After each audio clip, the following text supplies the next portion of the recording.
여호와를 경외하는 자들아, 너희는 여호와를 의지하여라. 그는 너희의 도움이시요 너희의 방패시로다. 여호와께서 우리를 생각하사 복을 주시되 이스라엘 집에도 복을 주시고 아론의 집에도 복을 주시며 높은 사람이나 낮은 사람을 막론하고 여호와를 경외하는 자들에게 복을 주시리로다. 아멘.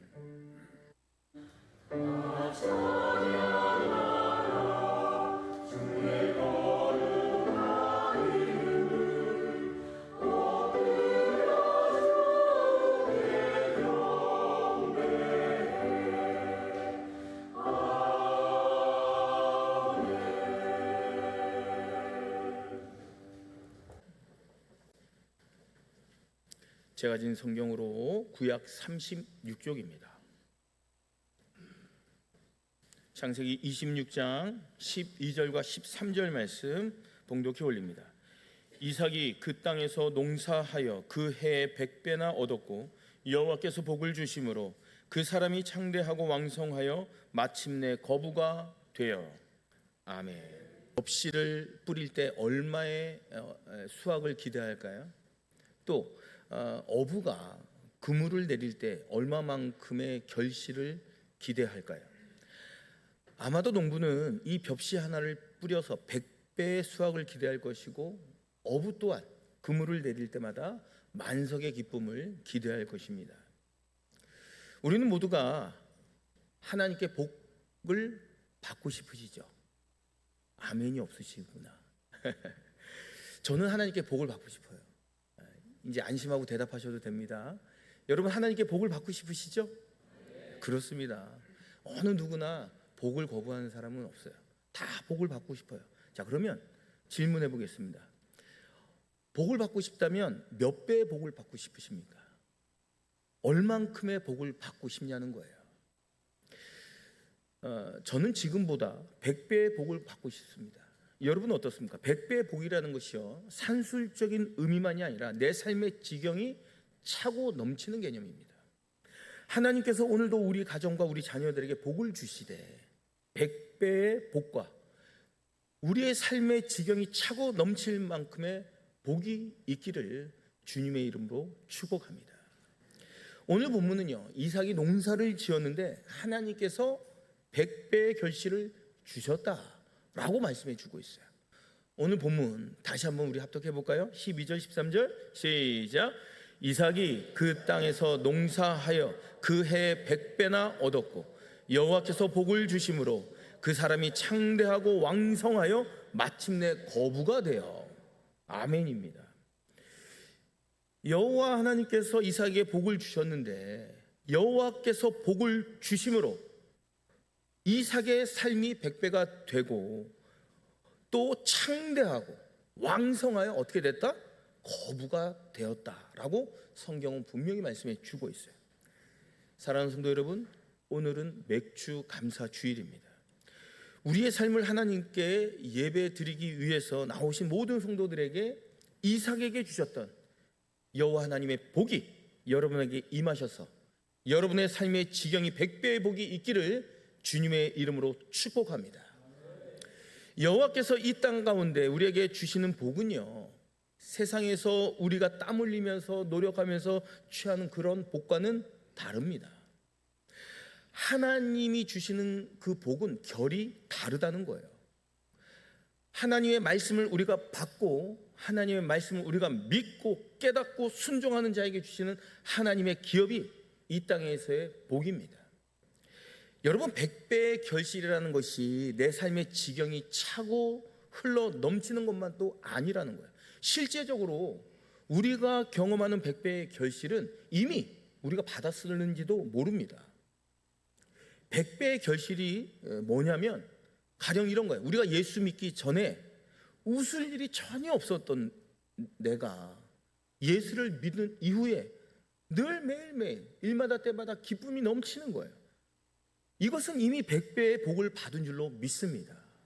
또 내가 늘 입만 열면 불평, 습관적으로 그냥 원망, 그런 걸 다 쏟아내었던 내 입에서 어느 순간부터 감사의 고백이 흘러넘치는 거예요. 감사를 고백할 수 있다면 이 사람 또한 이미 100배의 결실을 받은 줄로 믿습니다. 자, 그렇다면 어떤 사람에게 하나님이 100배의 결실을 주실까요? 교회에 모인, 이 자리에 모인 모든 사람에게 100배의 결실을 주시면 얼마나 좋을까요? 그런데 그렇지 않더라고요. 하나님은 누구에게 100배의 결실을 주실까요? 오늘 본문의 주인공인 이삭이 살아왔던 삶을 우리가 성경을 통해서 추적해 보면 특별히 하나님이 이삭에게 줬던 그 복을, 해답과 원인을 우리가 찾을 수 있습니다. 여러분, 이삭은요 당시에 유목민으로 목축을 하는 사람이었습니다. 목축업자들에게 자신이 키우던 그 양은요 전 재산이고 생명줄이었어요. 그리고 그들의 힘을 의미하는 겁니다. 그래서 수천 마리, 더 나아가 수만 마리의 양을 끌고 푸른 초장을 가로질러서 물을 찾으러 다닙니다. 그런데 물이 없으면 물을 찾으러 몇 날 며칠을 마다하지 않는 거예요. 만약 광야에서 물을 찾지 못하면 그들은 생존이 어려운 겁니다. 그렇기 때문에 물 때문에 그들은 당시에는 전쟁도 치르기도 하고 죽음도 불살랐던 것이 당시의 물의 소중함이었어요. 그 이삭의 아버지 아브라함, 굉장히 유명한 사람이 아닙니까? 믿음의 조상 아브라함. 근데 아브라함은 힘이 굉장히 강했던 사람이었습니다. 이삭의 아버지 아브라함 때는요, 만약 자기가 머무는 그 땅에 가뭄이 들면 그 양떼를 이끌고 이웃 나라에 가서 힘으로, 그 능력으로 그 나라를 제압하고 그 나라를 점령하고 그 나라의 운물을 파서 거기서 물을 제공받기도 했어요. 그래서 아버지 아브라함 때는요 굉장히 넓은 영토를 소유했습니다. 더 나아가서 블레셋 영토까지 자손들에게 유산으로 남겨준 거예요. 블레셋 영토의 그 운물까지도 남겨준 겁니다. 자, 그런데 아브라함이 죽고 난 이후 이삭의 시대에 와서 블레셋 사람들이 찾아와서 아브라함이 파놓은 그 우물을 다 빼앗고 그 우물을 다 흙으로 메꿔버린 거예요. 여러분, 우물을 뺏겼다라는 것은요 생존권을 빼앗기고 박탈당했다라는 의미예요. 자, 그런데 여기서 우리가 주목해야 할 것은 이삭의 행동이고 이삭의 반응입니다. 이삭은 그럼에도 불구하고 그들과 싸우지 않아요. 우물을 빼앗기면 그냥 우물을 빼앗기고 말아요. 그리고 다른 곳에 가서 또 우물을 팝니다. 자, 그러면 블레셋 사람들이 또 찾아와서 우물을 메꾸거나 우물을 빼앗아 버리는 거예요. 이런 상황이 계속 지속적으로 반복이 되는 겁니다.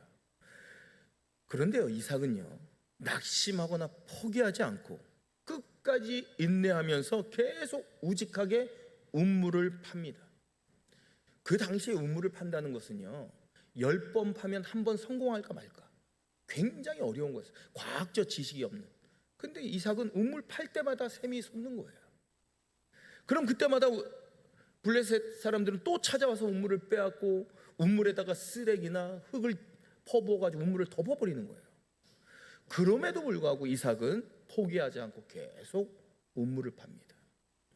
결국 누가 포기했을까요? 블레셋 사람들이 포기하고 말아요. 지친 겁니다. 그리고 결국 이삭과 계약을 맺어요. 이제 우물로 다시는 다투지 말자라고 계약을 합니다. 여기까지 내용이 오늘 본문의 전체 스토리입니다.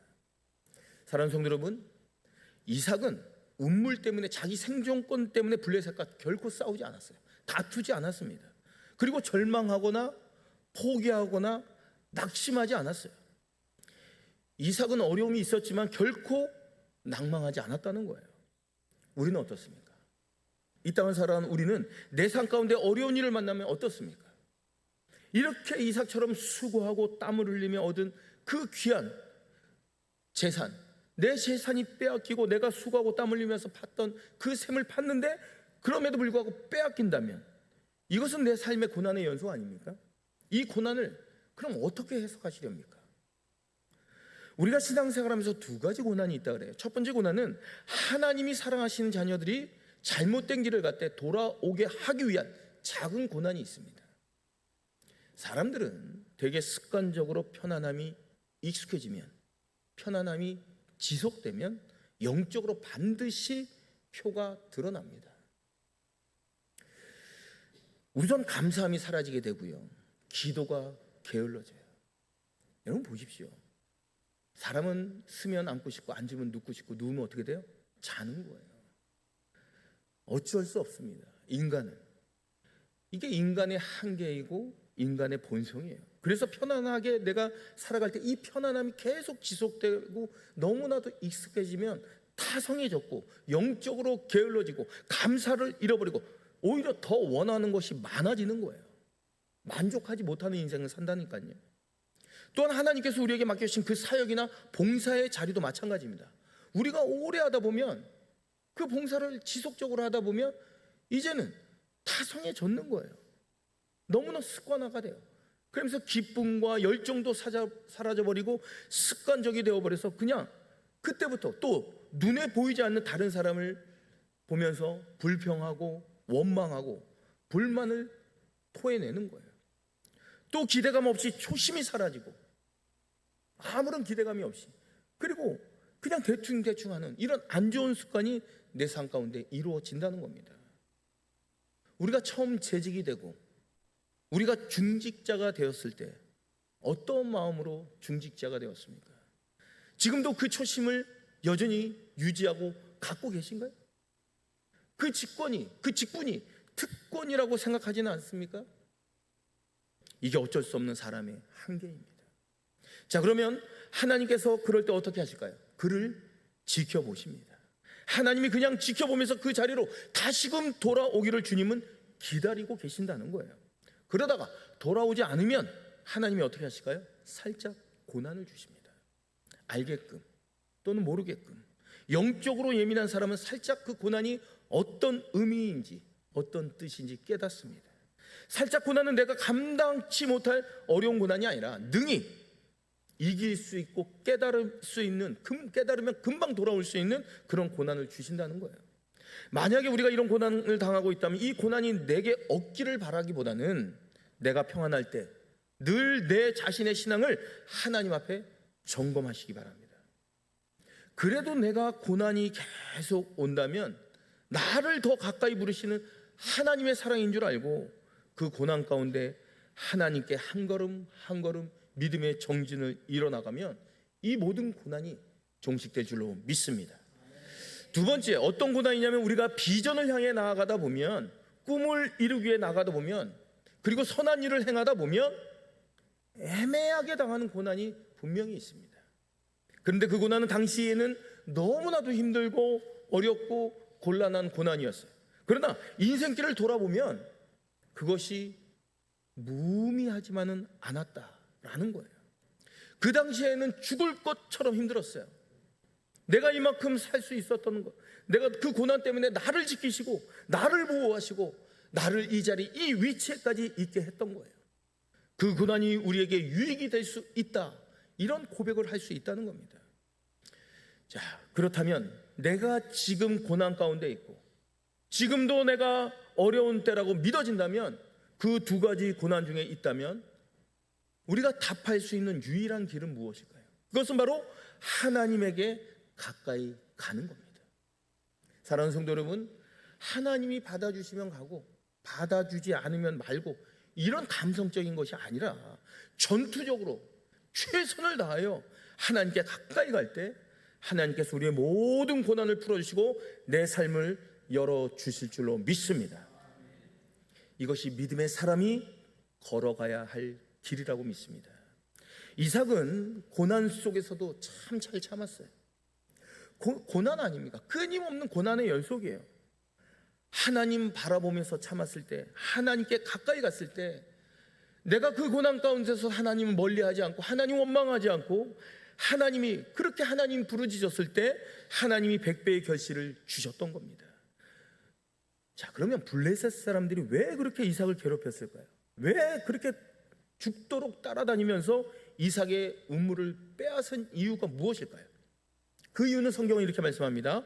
우리 14절 말씀 함께 합독해봐요. 시작.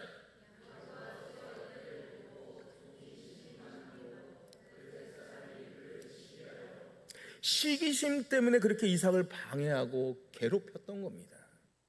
방해하고 괴롭히면 괴롭힐수록 이삭은 계속 재산이 증식되고 양들의 숫자는 계속 많아졌지만 정작 본인들은 어때요? 그렇지 않았다는 거예요. 그런 이삭을 바라볼 때 시기심이 더 들어서 이삭을 끊임없이 시기하고 괴롭혔던 이유가 바로 여기에 있었던 거예요.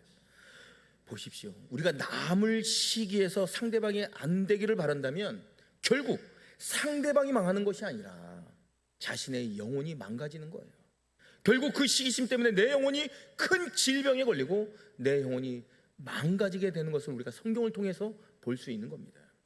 블레셋 사람은 이삭이 안 되기를 바라고 시기심으로 이삭의 우물을 계속 뺏었습니다. 그래서 시기심이 참 무서운 거예요. 이 광야에서 우물은요, 생명의 원천입니다.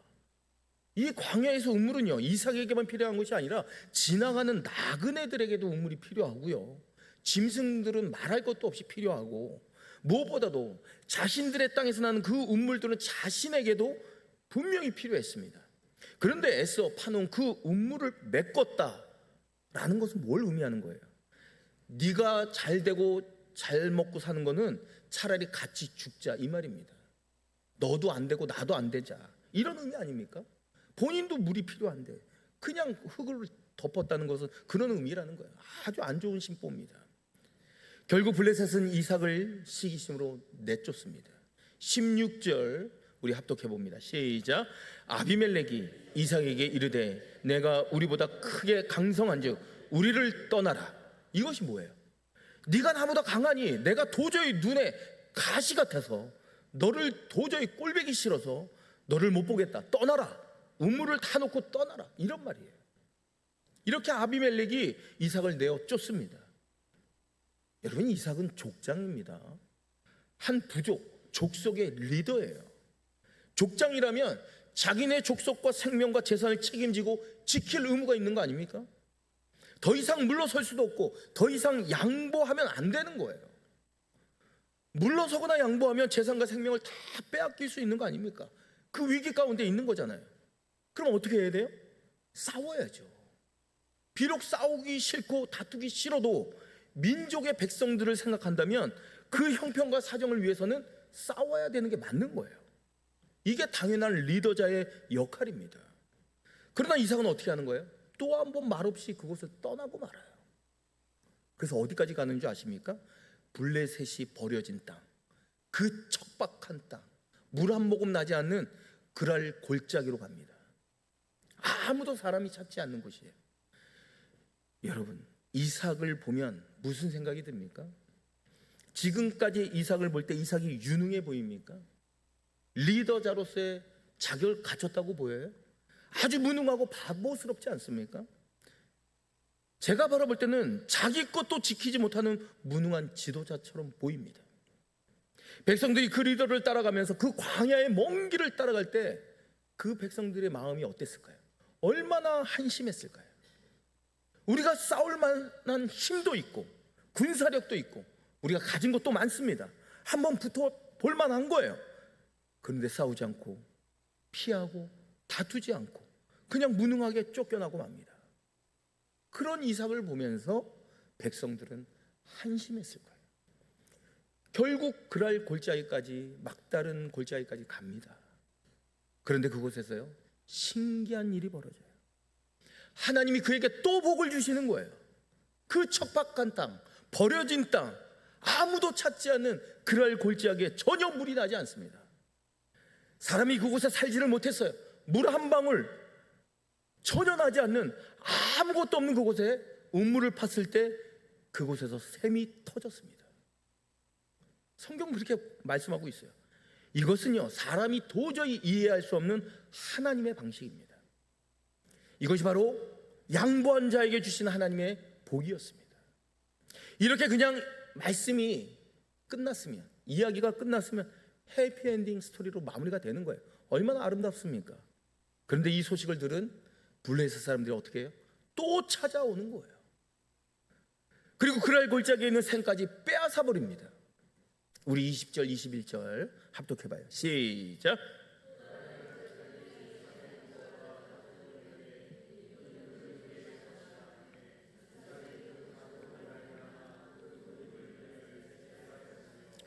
또 다른 우물을 팠더니 그들이 또 다툼으로 그 이름을 신내라 하였으며.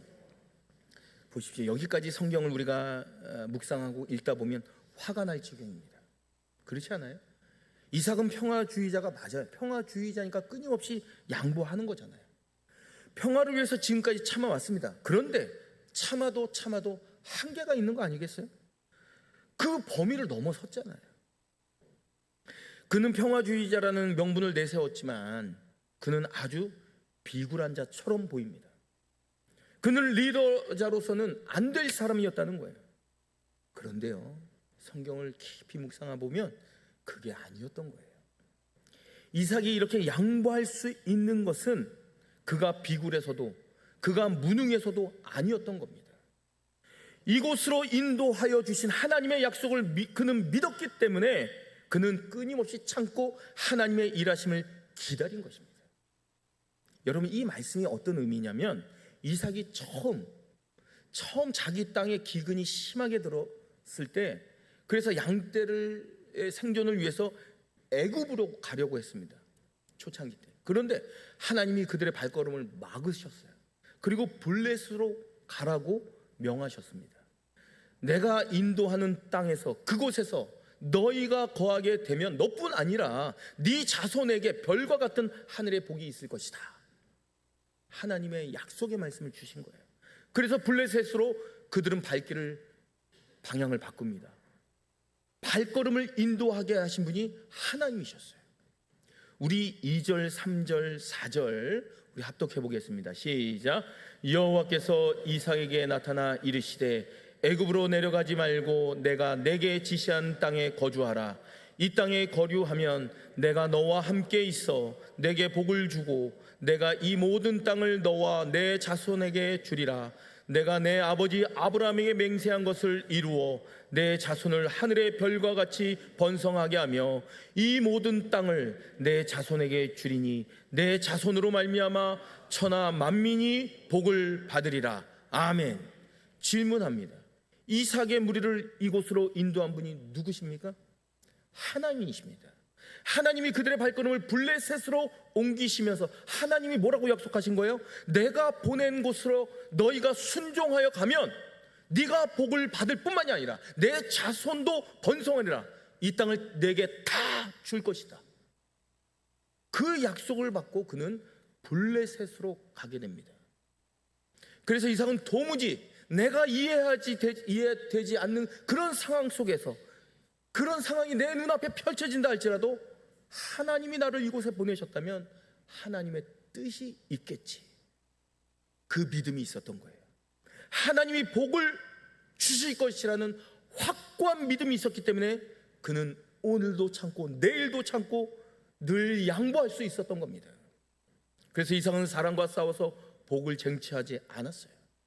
사람과 함께 싸워서 계산하면서 그 자신의 수고를 보상받으려 하지 않았다는 거예요. 모든 판단과 편견을 다 하나님께 맡기고 자신은 양보한 겁니다. 사랑하는 성도 여러분, 이삭이 참으로 무능해서 양보한 것이 아니라는 겁니다. 하나님의 일하심을 믿고 기다린 거예요. 이처럼 하나님은 하나님의 약속을 믿고 양보하는 자에게 엄청난 복을 주신 겁니다. 이삭은 아브라함의 씨였습니다. 하나님의 복의 열매로 태어나고 자란 자였어요. 그가 약한 사람이 아니라 무능한 자가 아니었습니다.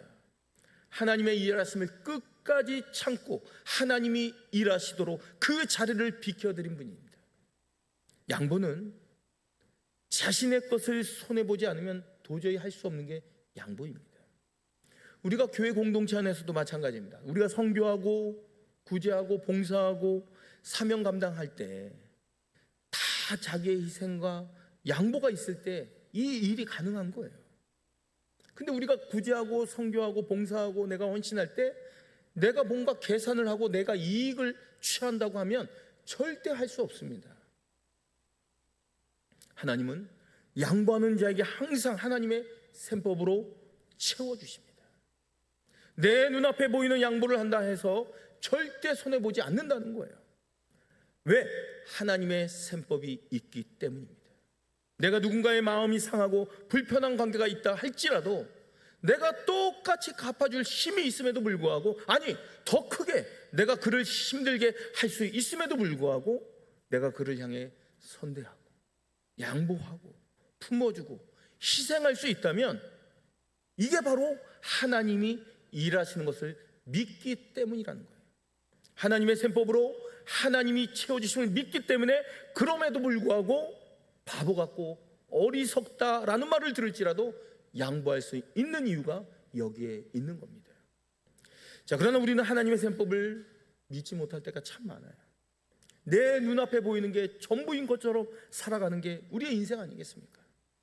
그리고 자꾸 내가 계산하고 내가 판단해 보니까 앞에서는 남는 것 같은데 결국 뒤로 돌아서 보면 부족한 인생으로 살아가는 게 우리의 현실이라는 거예요. 이게 바로 어리석은고 미련한 인생입니다. 사랑하는 성도 여러분, 하나님의 셈법을 믿으시기 바랍니다. 하나님이 일하십니다.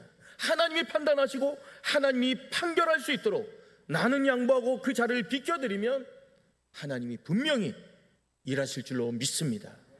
하나님이 나를 채워주시고 하나님이 내 마음을 위로해 주실 줄로 믿습니다. 결국 이삭이요, 아비멜렉과 같이 이제 이삭과 아비멜렉이 더 이상은 운물 갖고 싸우지 않기로 화친 조약을 맺어요. 그리고 아비멜렉이 그날 밤 아웃삭과 군대 장관 비굴과 함께 더불어 아비멜렉이 이삭을 찾아옵니다. 그리고 위대한 고백을 해요. 놀라운 고백을 합니다. 28절 합독해 봅니다. 시작.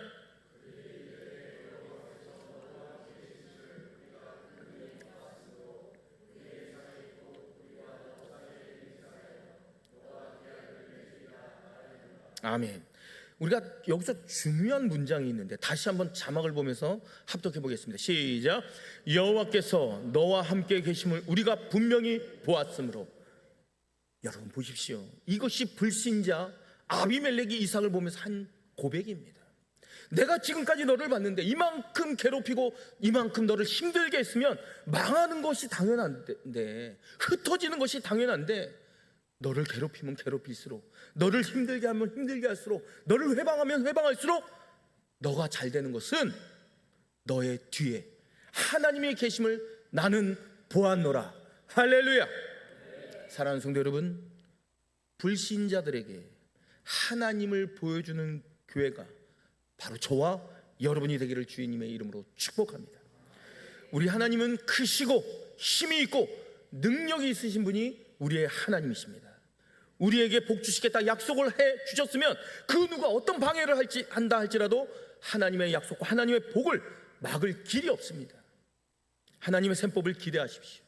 하나님이 채워주신다고 약속하셨고 응답하시리라 약속하셨고 주시겠다 약속하셨으면 우리가 먼저 계산하거나 우리가 먼저 판단하지 마시고 우리는 묵묵히 인내하면서 양보하는 인생을 살아가시기 바랍니다.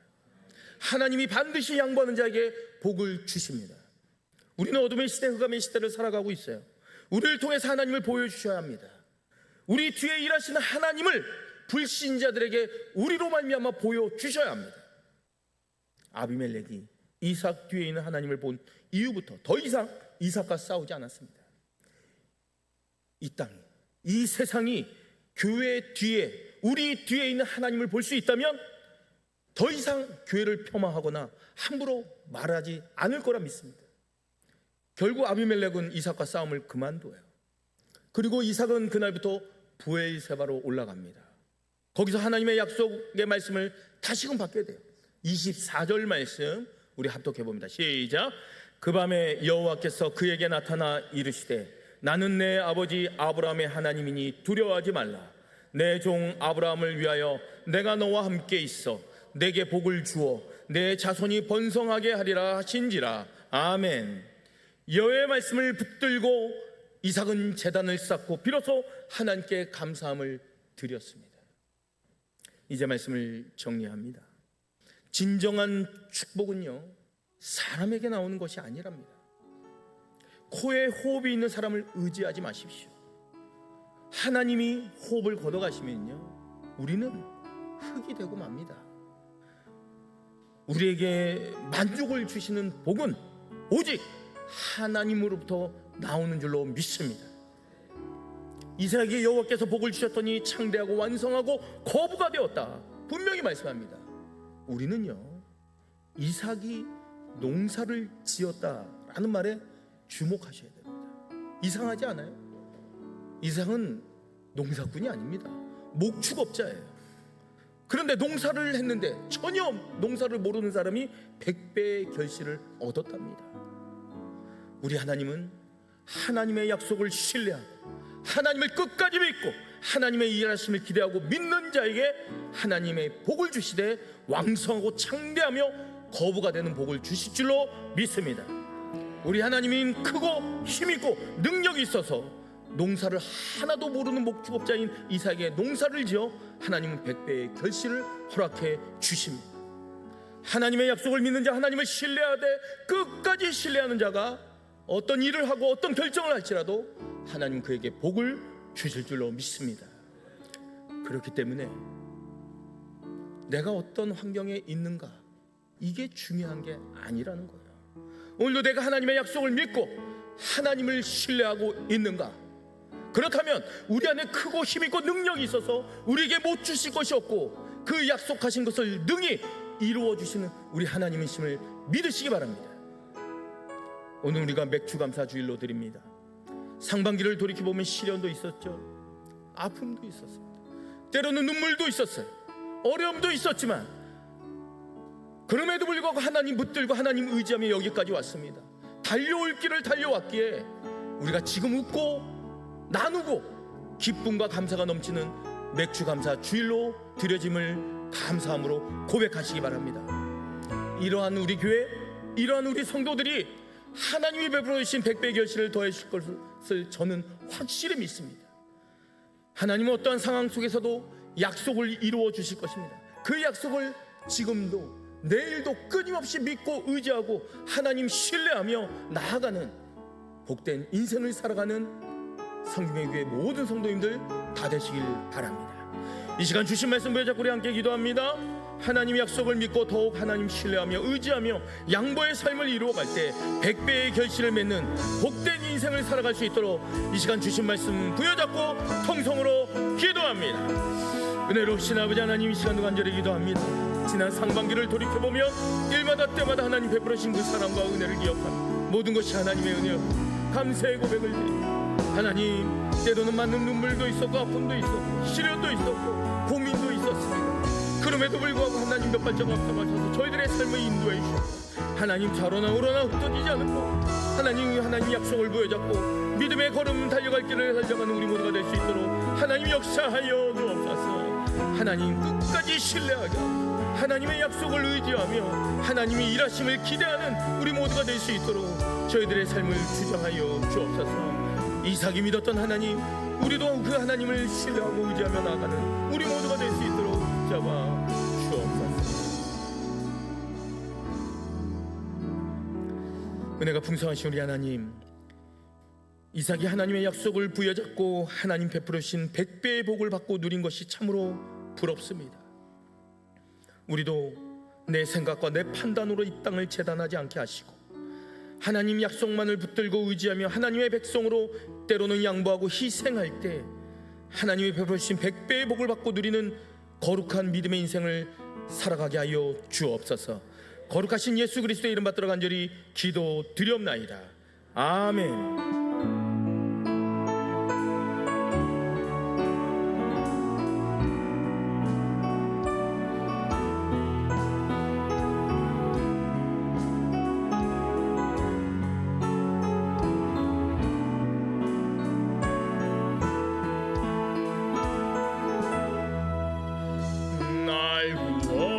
구원하신 주 감사, 모든 것 주신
주신 사랑 감사해.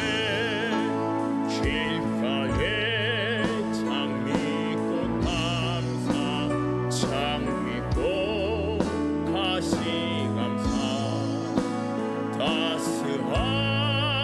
따스한 가정 희망 주신 것 감사. 기쁨과 슬픔도 감사. 하늘 평안을 감사. 내일의 희망을 감사. 영원토록 감사해. 나에게 주어진 환경을 바라보지 않고 하나님의 약속을 붙들고 하나님 의지하고 신뢰하며 양보의 삶을 이루어갈 때 하나님이 베풀어 주시는 100배의 복을 받고 누리는 감사의 인생을 건설해 가십시오. 지금은 우리 주 예수 그리스도의 은혜와 아버지 하나님의 극진하신 사랑과 성령의 감화 감동 충만 교통하심이 그 어떠한 상황 가운데서도 하나님 약속을 가슴에 품고 양보하며 희생하며 살아갈 때 100배의 복을 받고 누리며 감사의 인생을 살아가고자 다짐하고 결심하는 모든 하나님의 백성들 머리 위에와 저들의 가정과 직장과 사업장과 삶의 터전 위에 이 나라 이 민족과 세계 열방 위에 이제로부터 영원토록 함께 계시기를 간절히 축원하옵나이다. 아멘.